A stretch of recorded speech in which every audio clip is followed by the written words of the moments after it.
Many people were saying, don't do it. Right. I never stopped doing what I was doing. Right. So if anybody thinks that's what happened, no. What did happen was I was catching so much pressure from my community.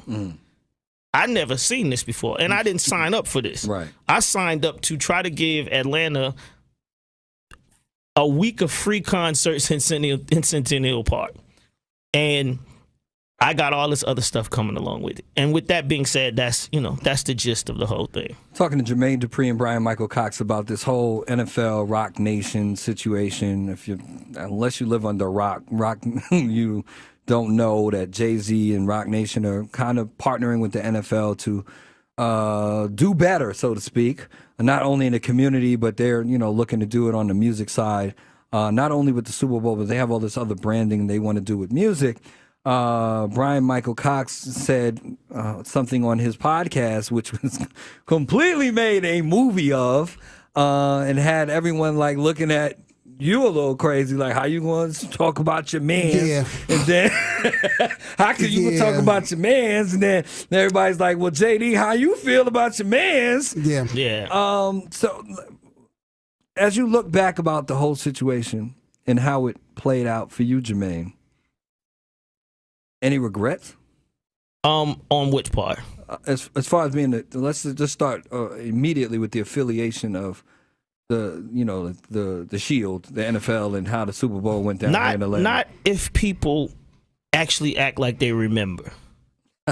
The problem is that people seem to act like they have forgotten that I was in a bleep storm. I was standing in the middle of a storm, and I was being hit in every direction that you could possibly be hit. And I say this to say that, I don't think I did it for no reason, though. I did it because I claim to be the mayor of this city, right? They asked me to do, Jermaine, we're going to do free concerts in the park. It's kids out here that don't have money to go see shows. I had 70,000 people in Centennial Olympic Park. I don't really care about nothing else. I did my job. I feel like it was a success. I had people telling me they never seen this many people downtown Atlanta ever, right? So, I did what I was supposed to do. Do I feel like, I'm glad that I'm glad that I had the whole experience to even speak to the parents. I have a different outlook on all of this, right? So no, I don't feel anything. I feel like I probably should have helped them out a little bit more than what they, once they was asking for things, but they got to understand what I was taking and the pain and the stress that I was having. I ain't signed up for that. So Jay, since the deal with Rock Nation, since the Bryan Michael Cox quotes and podcasts, have you spoken to JayZ at all? Okay. Yes. What was that conversation like? Same thing I just told you. Exactly. I wanted him to not get lost in the sauce of whatever's being said as well, because I haven't spoken on it. Right. I think that's the most important part of this, is that people have jumped to all kind of conclusions. Once again, B. Cox is say what he want to say. Right. I don't control what he said. Right. And I want people to understand that he can say what he want to say. Like I said, I didn't call him when he said, I didn't say, oh, yo, Cox, what the hell did you think? I never called him. I never called him and said anything. I just, I was actually in L.A. celebrating my man Teddy Riley getting the star. Shout out to Teddy Riley. Shout out to Teddy. I was actually in LA with him, and I got on a plane and I started seeing all this, and I'm like, whoa. But once again, I'm thinking it's not me. So I'm like, I didn't say that. I ain't say it. So let's let it. It's gonna be on Cox. He got to feel this fire for a minute, right? Right. And it didn't. Like I said, I thought it was gonna go away, and it didn't go away. So like my conversation with him was the same thing. Listen, I ain't said nothing. I want to make sure that everybody understands that. And today, on the Big Tigger show, facts, I'm speaking and letting people know He and I never had a conversation where he told me, don't do what you're doing. Right. What our conversation was that you know what side I'm on. I understand what you're doing.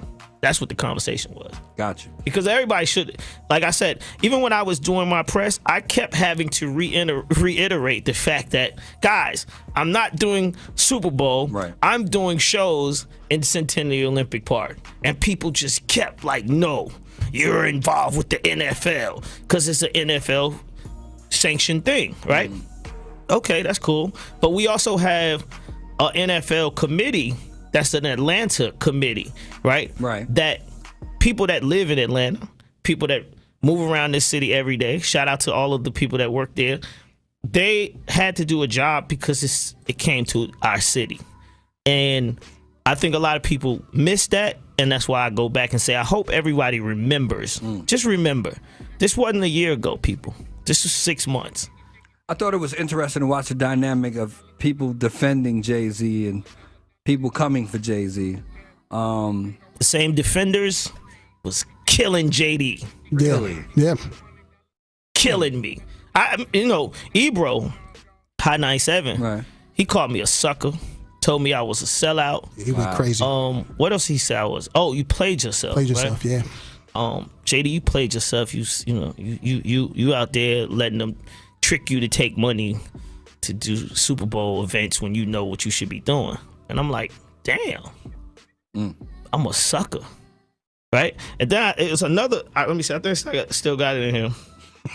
You got receipts. I got these texts. I mean, I still got these tweets because people was like, I couldn't believe people were saying these things to me about a concert, right? And you know, like I said, like I told you, I was trying to, in the midst of all of this, I was like, man, I'm getting out of this. I can't. Right. I'm cool. I ain't. Oh, you looking just as bad as R. Kelly out here. Wow. Whoa. Education is important, and you should read more. Stop surrounding yourself around yes men. At the barbershop, we're calling you a Super Bowl sellout. I'm like, ooh. That was a text message or a tweet? That's a tweet. Wow. I'm like, wow. And I'm, and like I said, I'm here trying to do good for the hood in the city, right? And I didn't, not to point fingers at nobody else. I don't know. I ain't see nobody else doing what I did, right? And if people might say, well, I ain't get asked, but I'm saying, what I did was if anybody that didn't pay attention to the Super Bowl timing when I did it, I gave artists that don't get an opportunity to perform during Super Bowl times an opportunity and a platform. Pastor Troy, I did the whole ATL like bass compilation night. Man, like Kilo, Shadi, artists that we don't ever, that really built this city, that don't get the recognition that they supposed to, because we pay attention to what's new. And this town has so much culture and has built such a cultural musical legacy. Right. We have to sometimes pay homage to that, and that's what I did with this Centennial Olympic Park thing. So I'm going to ask y'all both this one question before we get to this new song. From where you're sitting, do you think it was a good idea, given, like he said to you, you know where I stand on it, for him to get involved?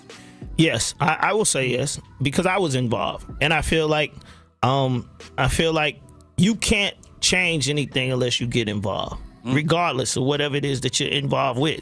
No matter how bad it is, how tough it is, you have to be involved with something if you want to make a change in that something, right? I remember when the Grammys boycotted Janet, right? This was my girlfriend at the time, and I was the president of the chapter here, of the NARIS chapter here in Atlanta, right? And I quit because how can you be the president of something that boycotts your girlfriend and you can't do nothing about it, right? Yeah. Right? And I quit because just that fact, I was on the board, and I couldn't really change the fact that this is what y'all want to do, right? And I don't believe that that title president goes with anybody that can't do what they want to do. So I'm just saying, yes, you always need some. By the way, we need all of us. Anybody is listening. It's a bunch of boards out there. People always ask them, y'all want to be rappers and y'all want to do all this other stuff. Man, there's so many other jobs out there that you can put this rap energy to and go sit on some of these boards and change and make change. When I got into the Grammys, they do this whole thing. Like, people always argue about why the awards go to this person, this person. Yeah.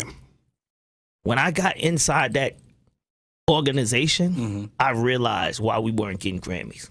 There was nobody, not one person representing for us that looked like me in them rooms. And I ain't talking about black. I ain't talking about brown skin. Right. I'm talking about that walk and talk the way I do. Right? It was nobody in the room. Right? You had, now, don't get me wrong, I'm not slighting Jimmy Jam, and there's a couple other producers. Right. But I'm